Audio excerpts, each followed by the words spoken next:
Hey guys, I hope you're well. I thought I would do a quick little sit down video today and talk to you about keto because I did promise a little while ago I would do a more in-depth video talking about and explaining ketosis. Keto is a diet that I was in from February last year up until the very end of December. I'm not in ketosis anymore and I'll explain why as I work my way through this video, but I thought I would go through and explain how keto works and things to look for and, you know, pros, cons, all of that sort of thing. If you're not subscribed to my channel yet, please hit that subscribe button and turn on the notification bell so you don't miss my uploads, and I'm going to jump straight into it.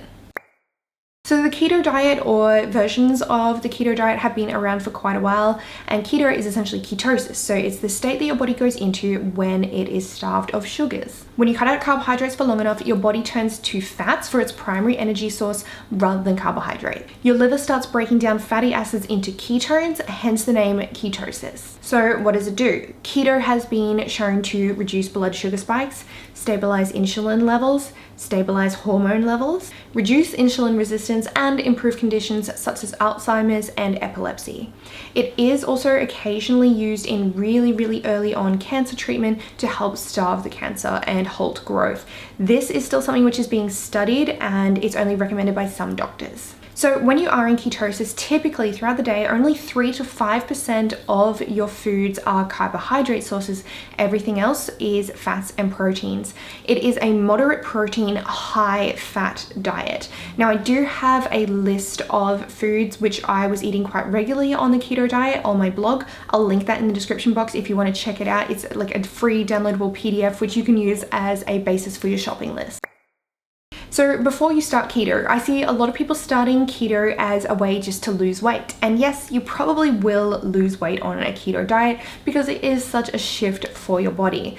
However, I don't recommend following keto if your main goal is just weight loss. When you resume your regular eating, you're probably going to gain the weight back anyway. Before you start, I also recommend getting blood tests run, such as hormone profiles, your insulin profile, HbA1c, lipids profile, and urea levels, just to name a few. Alright, so let's talk about when you start entering ketosis. Now this can happen at different times for different people. For me it took about 4 days, for some people it can take 2 weeks or even longer, and this is when you're first entering keto and you'll typically get what is called the keto flu. Keto flu can lead to your head feeling really funny. I remember mine felt like a fuzzy TV for a couple of days. Your body is essentially switching energy systems. So your energy will probably be really low, you might have a headache, you might feel dizzy. You also may have some bowel movement issues, and it can feel like your body is getting a flu, hence the name keto flu. When you're going through this sort of stage, it is very important to increase your water intake and increase your sodium. So things like drinking bone broth or having keto salts. Bone broth you can find in most health food shops. You can either get a concentrate jar or you can get the liquid, and usually you'd want about half a cup, so like half a measuring cup, 2 to 3 times a day. So how do you know when you're in ketosis? Okay, so there's a couple of ways to check this. The first way is to purchase those keto diastics. You can get them from a chemist. They're little test strips which you use when you go to the bathroom, and it will change color and show you the ketone levels in your urine. Or, so after a while, they're good at first, but after a while they become inaccurate. So the longer you're in ketosis, the less accurate they become. I would recommend investing in a dual blood glucose monitor. You can pick these up from a chemist. It's the same kind that diabetics use. So you have to purchase the monitor and you purchase the strips. You would purchase 2 different kinds of strips, one's for ketones and one's for glucose. When you use this, you're able to track multiple times a day to see what your body's doing. So you could track it before eating, after eating, before training, after training, and see how your body is responding. So it is a good idea to get a little notebook or journal and write down your ketone and your glucose levels so you can see how your body is reacting to different foods and even to exercise.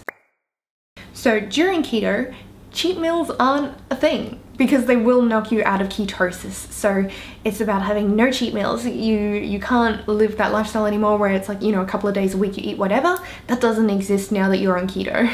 In true keto, there's no cheat meals and no alcohol. It's also the kind of diet that needs to be tracked regularly to make sure that you're not overdoing your carb limit each day. So there are some foods that I would recommend gravitating towards. Remember, I do have that whole food list on my blog, but some of them include salmon, high quality oils such as olive oil, hazelnut oil, avocado oil, also MCT oil, grass-fed beef, organ meats, fibrous vegetables, and especially green vegetables, so things like kale, spinach, bok choy, Brussels sprouts. Then you also want butters, nuts, nut butters, some seeds, ghee, blueberries. There's a whole heap. Just check out that link in the description box. There are of course healthy and unhealthy ways to do keto, just like any diet. Typically though, you do want to be avoiding starchy vegetables and avoiding lots of fruit that are very high in sugars. Even if they have fiber, they can still be causing the blood sugar spikes, and you want to be keeping your carbohydrates under about 50 grams per day. Supplements that you will definitely be needing during your time on keto are sodium, magnesium, and potassium, as your body will burn through all of these much faster when you're on keto. There's two main signs that I would recommend looking out for when you are on a ketogenic diet, and the first one is fatigue. And a lot of the time this comes from undereating, because people don't realize how much more food you do need to eat on a ketogenic diet. As an example, with myself, when I'm not on keto, I'm eating somewhere around like 2,200 to 2,500 calories per day. On a ketogenic diet, I was eating anywhere between 3,500 and 4,000 calories per day, just to make sure that I would stop losing weight. So making sure you're eating enough is a big one. You'll probably need a little bit more food than you would expect. The second one is gluconeogenesis, which is a little bit harder to spot, but essentially what that is your body turning non-carbohydrate foods into carbohydrates. So that means turning protein from meats or from the amino acids in the muscle in your body into a carbohydrate source. So it pretty much turns them into glucose, and a good way to spot that is through the urea levels in your blood test. So if you got your bloods tested before you went keto and you got that urea tested, when you get it tested again in say 6 months time, if your urea is a lot higher, it means you're either A, overeating the protein, or B, your body's starting to burn through your muscle mass. Excess stress can also cause gluconeogenesis, so it is important to keep those cortisol levels down. But if your body is doing this, I dare say that you are losing muscle while it's happening, because your body is turning to your muscle as the fuel source rather than being in a true keto state. And although keto doesn't contain many insulin-raising carbohydrates, it is also important to watch it. So that's why I said to get the dual blood glucose monitor, because in some people, red meats can cause an insulin spike similar to high carbohydrate foods. And what we're trying to do on a keto diet is keep our insulin levels down and keep our blood sugar levels down. When your insulin levels are high, this does stop you from being in true ketosis, because insulin stops your body from burning the fat sources or the fat stores as energy. So when your body doesn't have glycogen or glucose from carbohydrates to burn as fuel, and then it can't access the fat stores to use as fuel, it's going to convert to gluconeogenesis, which means it's going to start burning your muscle. Now we're going to talk about exercise that you can do on keto. Keto has been shown to work really, really well for low intensity, long distance or long time periods of exercise. So things like this is great for is like long distance running, some sports it's good for as well. But what you don't want to be doing, which I learned the hard way because my body just eventually got more and more worn down. You might have noticed in one of my older videos I said how my weight training just decreased dramatically. I went from deadlifting 105 kilos all the way down to deadlifting 40 kilos, which is beginner's numbers. That's what I was doing when I first started training. Keto apparently, in everything that I'm reading, works very badly for ATP based, very explosive exercises. So those include CrossFit and bodybuilding, and I do train in a very volume heavy bodybuilding style way. So pros of keto include weight loss if that's one of your goals, stabilizing insulin levels, which happened to me. It definitely fixed up all the insulin resistance problems that I was having a couple, would have been just over a year ago now. I was having a lot of troubles with that. It fixed that all up, helped balance my hormones out. I found that it was good for my PCOS. So if you do have PCOS, it is something that you should be looking into. The cons of keto though is it's terrible if you're doing that kind of weightlifting, really explosive kind of style training, and it does make it hard to go out and eat with friends. That is something that a lot of people overlook when they start it. So you can't have those cheat meals. You can't really be flexible with it.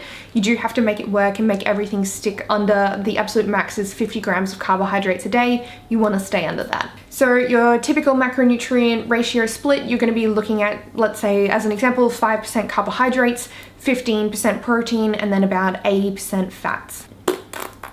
Don't have any dot points left. Remember, if you are looking to do it in a more long-term sort of way, you definitely want to be eating the healthier, less processed kind of foods. You want to be fueling your body correctly rather than just eating bacon and butter all the time like I see a lot of people do when they switch to keto. I hope that answers some of your questions though. I will leave those extra resources linked in the description box for you, and don't forget to hit subscribe before you go. I'll catch you in my next video. Bye!